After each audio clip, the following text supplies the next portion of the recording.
मनो मे वाचि प्रतिष्ठितम् आविराविर्मयेधि वेदस्य म आणिस्थः श्रुतं मे मा प्रहासीः अनेनाधीतेन अहोरात्रान् संदधामि ऋतं वदिष्यामि सत्यं वदिष्यामि तन्मामवतु तद्वक्तारमवतु अवतु माम् अवतु वक्तारम् अवतु वक्तारम् ॐ शान्तिः शान्तिः शान्तिः। सबको नमस्कार। 2-3 दिन से हम अर्थव्यवस्था विषय बातें कर रहे हैं। कल हमने उत्पादन में श्रम, यंत्र और ऊर्जा, इन तीनों का क्या स्थान है इसकी बात की थी। हम जितनी भी हमारी भौतिक आवश्यकताएं हैं उनमें परंपरा से कैसी सामग्री का प्रयोग करते आ रहे हैं इसकी ओर भी थोड़ा ध्यान देना चाहिए। जैसे कि इस विषय पर गौर करिए कि मूलभूत ईंधन, बेसिक जो फ्यूल है वो कौन सा रहा है? ये लकड़ी ही रहा है और गोबर के कंडे ही रहा है। इसके अलावा और कोई ईंधन प्रयुक्त नहीं हुआ है। दूसरी सामग्री जैसे कि घर बनाने में तो सीमेंट का प्रयोग कभी भी नहीं किया गया। मिट्टी, चूना, पत्थर, गुड़ आदि विभिन्न पदार्थों का प्रयोग किया गया है। ये सारे पदार्थ प्राकृतिक हैं और सीधे मिलने वाले हैं। इसमें कभी कोई प्रक्रिया नहीं की गई, बहुत ज्यादा प्रक्रिया नहीं की गई। जैसे लकड़ी है तो उसको छीलना, काटना, समान नाप के, चाहिए उतने नाप के टुकड़े बना लेना, पत्थरों को तराशना, चूने को पीसना आदि आदि सारी बातें रही हैं। परंतु पीसने के यंत्र भी प्राकृतिक पदार्थों के बने हुए और प्राकृतिक ऊर्जा पर काम करने वाले। आज कभी कभी हम सुनते हैं कि लकड़ी नहीं जलाना चाहिए। लकड़ी नहीं जलाएंगे तो जो भी हमको पेट्रोल चाहिए, बिजली चाहिए या दूसरे प्रकार के ईंधनों का हम प्रयोग करते हैं, उन ईंधनों को प्राप्त करने के लिए जो फ्यूल जो चाहिए ईंधन, वो कहाँ से आता है? बेसिकली तो आज भी लकड़ी से ही आता है। रसोई भोजन किस ईंधन से बनता था? वो ही कंडे और लकड़ी, इसी से बनता था।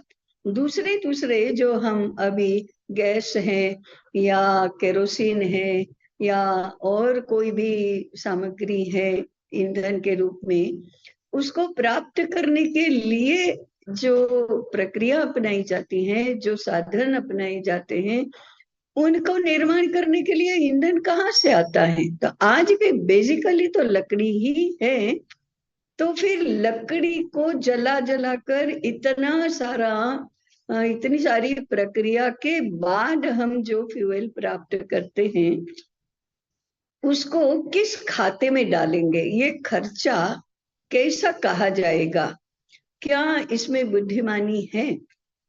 लकड़ी जलाने का ऐसा कौशल होना कि जिससे धुआं न बने, हमारी आंखें खराब ना हो या हमारा वातावरण प्रदूषित न हो, इसकी कुशलता प्राप्त करने के स्थान पर लकड़ी जला जलाकर और अधिक, बहुत अधिक प्रदूषण पैदा हो जाए, इस प्रकार से चूल्हे और इस प्रकार से भट्टियां और इस प्रकार से और सारे कारखाने स्थापित करना, ये क्या बुद्धिमानी है? It is so much unintelligent experiment. ये तो बिल्कुल निर्बुद्ध ऐसा व्यवहार है। तो इस पर आज नहीं सोचा जाता।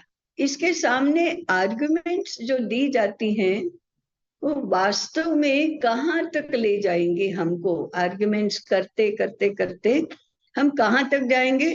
क्या फिर हमें फिर से आदिम जाति का बनना है क्या? आदिम जमाने का बनना है क्या? ये आर्गुमेंट ऐसी है कि जहाँ सारे शास्त्रार्थ, सारे वाद विवाद खत्म हो जाते हैं। लेकिन सोचने की बात तो है ही ये कि बेसिक ईंधन का प्रयोग तो नहीं करना, परंतु बेसिक ईंधन को बहुत अधिक मात्रा में उपयोग में लाकर फिर ऐसा ईंधन प्राप्त करना जिससे वो बेसिक ईंधन का जो लाभ था वो तो नहीं मिला, हानि हुई। और इतना सारा अनप्रोडक्टिव खर्च और अनप्रोडक्टिव जंजाल, जिसमें बहुत मेहनत करनी पड़ती है, बहुत समय देना पड़ता है, बहुत सारे कॉम्प्लिकेशंस निर्माण होते हैं। इसको क्या विकास कहते हैं? इसको प्रगति कही जाएगी क्या? ये भी फंडामेंटल प्रश्न है कि अंततोगत्वा कहाँ हम विकास के प्रश्न को लेकर चले हैं, किस रूप में इसको देख रहे हैं, किस रूप में इसकी चर्चा कर रहे हैं। तो ये जो बेसिक बेसिक बातें हैं वो भी अर्थव्यवस्था को productive and unproductive expenditure, productive and unproductive systems, productive and unproductive हमारा सारा व्यवहार, इसके बारे में विचार करने के लिए हमको प्रेरित है और ये विचार करना चाहिए। हमारा ऐसा गृहित क्यों बन गया है कि ये सारा होगा तभी सुविधा होगी, नहीं तो सुविधा ही नहीं होगी, नहीं तो हमें बहुत सारे कष्ट उठाने पड़ेंगे। ये तो हमारा गृहित है जो एक तरफ हमारे हीनता बोध के कारण से बना है और दूसरी तरफ अपरिचय के कारण से और तीसरी तरफ विचार ही नहीं करने के कारण से बना है। अभी मैं फिर एक उदाहरण देना चाहूंगी। कदाचित आप लोगों में से कुछ लोगों ने मेरे से ही सुना होगा, परंतु पुनरावर्तन करने में कोई हानि नहीं है। 7वीं शताब्दी में मालवा के राजा भोज हो गए। उनके एक मित्र कवि थे माघ। संस्कृत साहित्य में माघ को भी महाकवि माना गया है। दोनों ही मित्र थे, इसलिए आमोद प्रमोद के लिए, मनोरंजन के लिए, साहित्य चर्चा के लिए, काव्य चर्चा के लिए दोनों मिलते थे। और अक्सर कवि माघ को राजा अपने घर में बुलाता था। एक बार माघ की पत्नी ने कहा, अरे राजा तो आपके मित्र है ना, तो मित्रों में समानता का व्यवहार होना चाहिए, तो एक बार राजा को भी अपने घर भोजन के लिए बुलाओ। तो माघ ने कहा ठीक है, राजा को निमंत्रण दिया, मेरे घर भी भोजन के लिए आओ। राजा ने भी सहजता से उसका स्वीकार कर लिया। राजा के मन में ऐसा था, ठीक है हम लोग मित्र हैं, मैं जाऊंगा, परंतु महलों की सुविधा उसके घर में तो कैसे होगी? ठीक है, नहीं होगी तो कोई बात नहीं, मित्र के लिए थोड़ा असुविधा का भी अनुभव करेंगे। तो गए। भोजन तो अच्छा था, ठीक बात। भोजन के बाद वाम कुक्षी के लिए, ये ग्रीष्म ऋतु थी और मालवा में ग्रीष्म ऋतु में बहुत गर्म होता ही है वातावरण। भोजन के बाद विश्रांति के लिए राजा शयन कक्ष में गए, तो वहां उनको इतनी शीतलता का अनुभव हुआ कि ग्रीष्म ऋतु की गर्मी में भी उनको पतली चादर ओढ़कर सोना पड़ा। ये क्या है? ये एसी नहीं है। एसी नहीं था, बिजली नहीं थी, माने कुछ भी नहीं था। तो कैसे ये शीतलता थी? घर की बनावट, उसकी इंजीनियरिंग और उसमें प्रयुक्त सामग्री इस प्रकार से प्रयुक्त की गई थी कि बाहर बहुत भीषण गर्मी है तो भी घर के अंदर शीतलता का अनुभव होता है। और यहाँ एसी की कोल्डनेस नहीं है या एसी की कूलनेस नहीं है, जो बाहर तो गर्मी बढ़ाती है, माने तापमान बढ़ाती है, अनुभव करने वाले का अंततोगत्वा स्वास्थ्य भी खराब करती है। ऐसी कृत्रिम ठंडक नहीं थी। प्राकृतिक पदार्थों से बने घर घर के कारण से, घर की इस प्रकार की रचना के कारण से ये शीतलता प्राप्त हुई थी।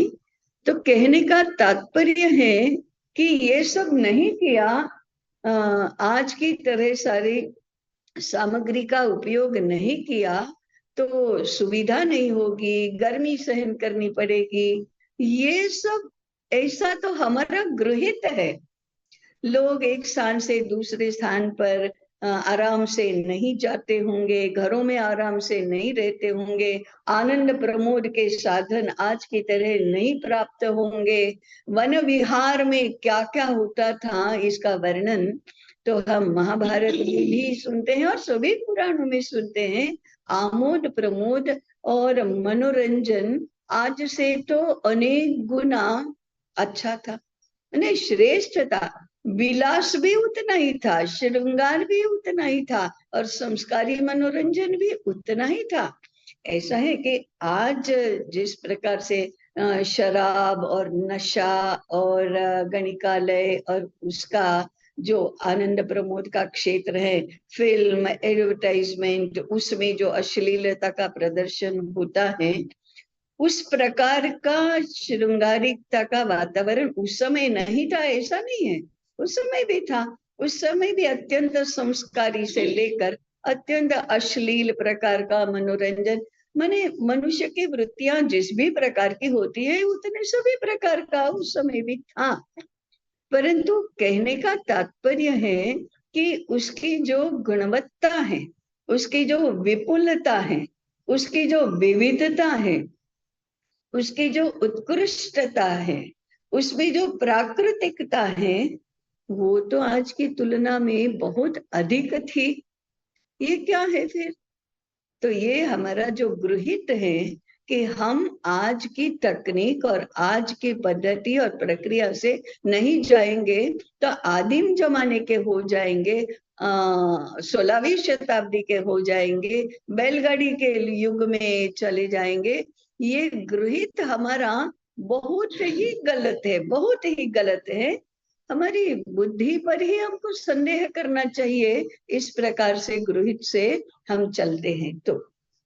तो बात ये थी कि सामग्री का प्रयोग करना, किस प्रकार की रचनाएं करना और कैसे कैसे जीवन के आनंद का, रस का अनुभव करना, ये सारी बातें अर्थव्यवस्था के अंतर्गत ही आती हैं, क्योंकि ये सारा ही सारा खर्चे का ही मामला है। तो उत्पादन के क्षेत्र में और भी नाइसिटीज बहुत हैं, परंतु हम यही रुकेंगे और आगे आएंगे वितरण। पहले ही दिन मैंने कहा था, वितरण में भी पहला है कि जो स्वयं उत्पादन नहीं करते वहां तक, ऐसे सभी लोगों तक उत्पादित सामग्री पहुंचना चाहिए। इसके लिए वाणिज्य होता है, इसके लिए व्यापार होता है। इसमें भी प्रोडक्टिव और अनप्रोडक्टिव खर्च ये बहुत महत्व रखता है। सारे मार्केटिंग वालों ने इस पर विचार करना चाहिए कि कैसे होता है। तो आधारभूत विजडम जिसको कहते हैं, अरे जरा इंटेलिजेंटली विचार करो। व्यावहारिक विचार तो उसी को कहा जाएगा कि एक उपभोक्ता और उत्पादक इन दोनों के बीच में कम से कम अंतर होना चाहिए। इस बात पर विचार करो। हाँ, कभी ऐसा संभव होगा कि कुछ बातें ऐसी है जो दूर दूर तक भेजी जानी पड़ती है, भेजनी पड़ती है, या दूर दूर से लानी पड़ती है, परंतु हर एक बात तो ऐसी नहीं होती। सिद्धांत यही है कि जहां वस्तु पैदा होती है वहां से जहां उसको पहुंचाना है वो अंतर कितना कम हो सकता है, इसकी गिनती तो करना ही चाहिए। आज इसका विचार नहीं किया जाता है, इसलिए यातायात का संकट बहुत बढ़ गया है। ट्रैफिक इतना बढ़ गया, heavy heavy traffic, heavy vehicles, cargo, ये सारा इतना बढ़ गया है। और इसके लिए फ्यूल भी चाहिए, वो वाहन बनाने के कारखाने भी चाहिए, और सड़कें चाहिए। सड़क बनाने के लिए और कितनी कितनी सारी बातें चाहिए, वो तो सारी चाहिए ही। और इसका भार उपभोक्ता पर पड़ता ही है, तो कीमतें कैसे तय होती हैं फिर? किस किस कारण से ऐसा होता है, इसके ऊपर विचार करना, और ये सारा खर्चा जितना कम हो सके उतना करना, उसमें इकोनॉमिक इंटेलिजेंस है। तो हमारे हमारे लोगों में ये थी इकोनॉमिक इंटेलिजेंस। दूसरा, पैकिंग में अधिक खर्चा होना, ये तो निर्बुद्धपने का ही निदर्शक है। हम लोग यदि एक लड्डू का पैकेट किस भेंट करना है तो क्या क्या करते हैं, इस पर ही विचार करो, तो हम किस दिशा में जाते हैं और कैसा व्यवहार करते हैं, और वो इकोनॉमिकली अर्थशास्त्र की दृष्टि से कितना निर्बुद्धपना का व्यवहार है, ये हमारी समझ में आएगा।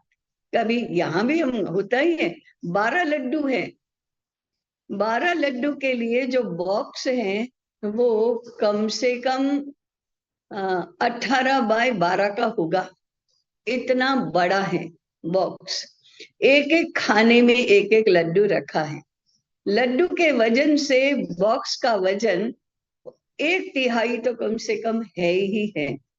और उसमें जो सामग्री प्रयुक्त की गई है वो सारी की सारी सिंथेटिक सामग्री है जो प्रदूषण करती है। ये फेंका जाता है, बॉक्स तो फेंका ही जाता है, कोई उपयोग में तो आता नहीं है। इसके स्थान पर यदि हम पात्र ले जाएंगे और लड्डू उसमें ले आएंगे, तो 1/3 खर्चा, 1/3 से वजन 1/3 है, लेकिन खर्चा तो उतना ही अधिक है, उतने लड्डू ज्यादा आते। ये हम क्यों नहीं गिनती करते? आकर्षण किस बात का है? पैकिंग का आकर्षण। और ये एक स्थान से दूसरी जगह ले जाने में कितनी सुविधा है, और लोग क्या कहेंगे, जिसको देंगे वो कितने खुश हो जाएंगे।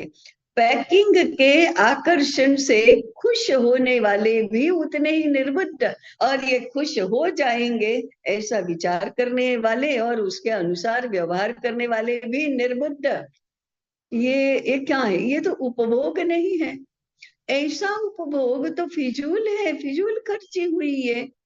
इसके आधार पर जो इकोनॉमी बनती है वो चाहे 3 ट्रिलियन की हो चाहे 10 ट्रिलियन की हो, कितनी अनप्रोडक्टिव है। ये इसका जोड़ हो कर कहाँ पहुंचेगा? सिद्धांत क्या है? आकर्षण किस बात का होना चाहिए?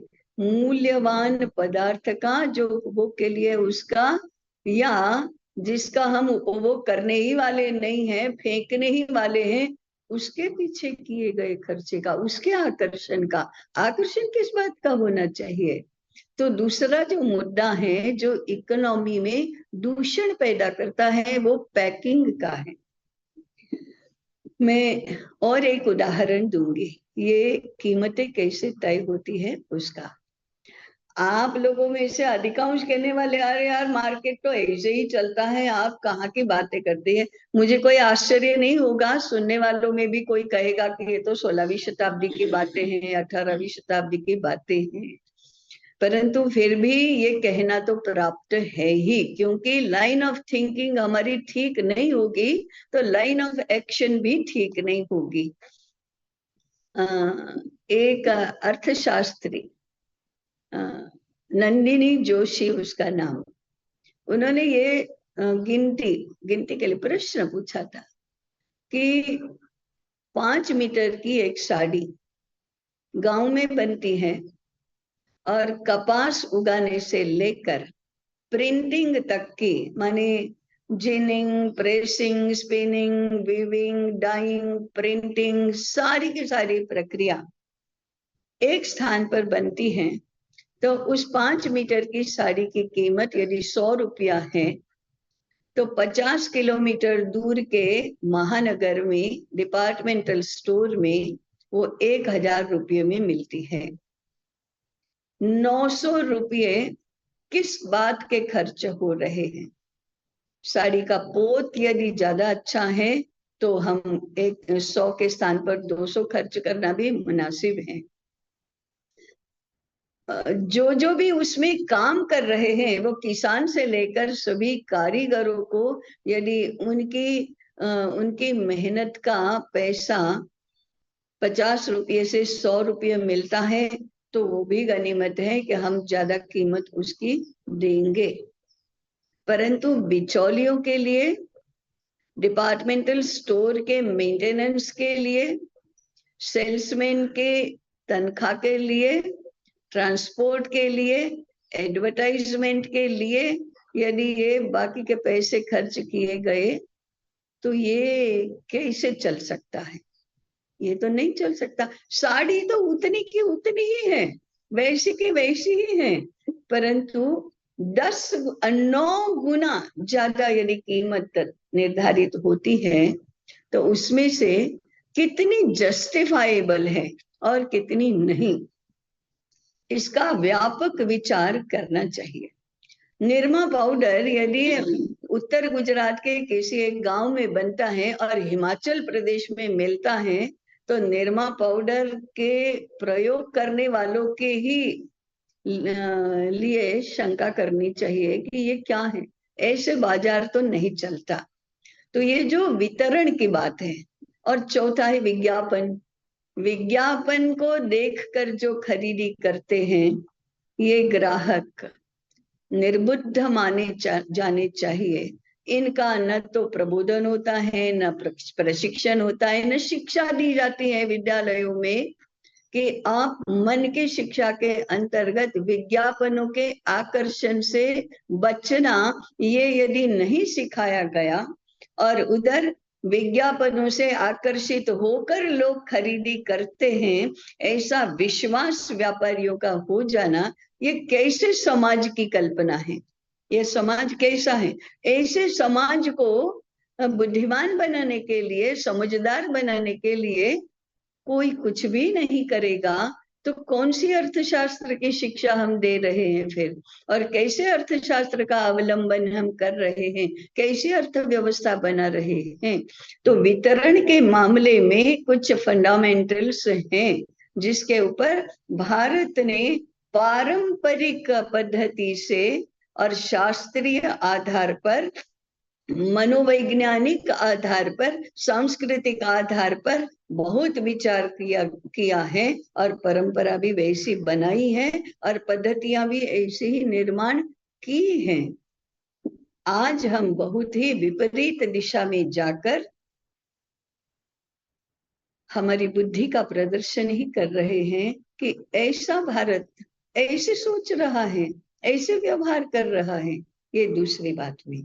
और तीसरा जो पक्ष है वो है उपभोक्ता का।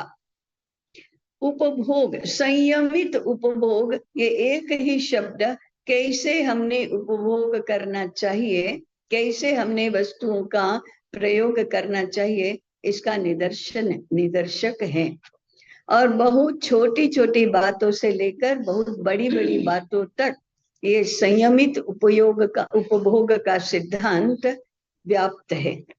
जैसे कि वस्तु का उपयोग के मैक्सिमम करना, अधिक से अधिक उपयोग करना। हमारे बच्चे जब खेल खेल में आधी पेंसिल छील डालते हैं तो इसको रोक लगानी चाहिए कि नहीं? यहाँ ऐसी बातों से शुरू होता है। गुलाबी रंग का इरेजर होगा और वो भी सेंटेड होगा, तभी ठीक से इरेज होगा। ऐसी जिद करने वाले बच्चे को हम क्या कहते हैं, क्या करते हैं? वो रंगीन और सेंटेड इरेजर लाकर देते हैं या समझाते हैं? ये शिक्षा है, ये उपभोग की पद्धति यहाँ से शुरू होती है। चीज को खराब नहीं करना, बचा कर रखना, उसका अच्छे से उपयोग करना, उसको खोना नहीं, तोड़ना नहीं, ये भी उसका ही एक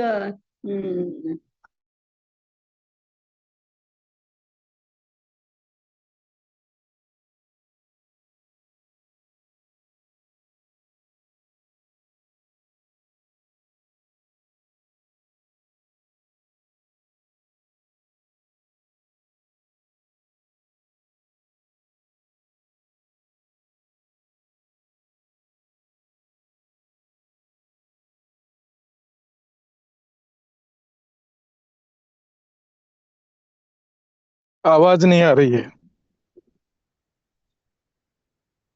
हाँ ठीक, देखते चलो। सही अभी आ रही है। हाँ ठीक। हाँ, तो ये जो उपभोग की बातें हैं, उसके बाद अच्छी से अच्छी क्वालिटी, अच्छी से अच्छी होना, परंतु फिजूल खर्ची नहीं होना, ये भी आर्थिक इम्प्लीकेशन का ही, उपभोग का ही मामला है, जिसमें अर्थव्यवस्था के बहुत सारे महत्वपूर्ण सूत्र तो समाये हुए हैं। ऐसे ही नकली, माने हम कभी आभूषण, नकली आभूषण पहनते हैं। हमारी इंटेग्रल दृष्टि कैसी है? हीरा, मोती, चांदी, सोना, रत्न, इसके सारे आभूषण बनते हैं। वो स्वास्थ्य की दृष्टि से अच्छे हैं, गुणकारी हैं, इसलिए उनको कला दृष्टि से श्रृंगार के साधन बनाए गए, अलंकार बनाए गए।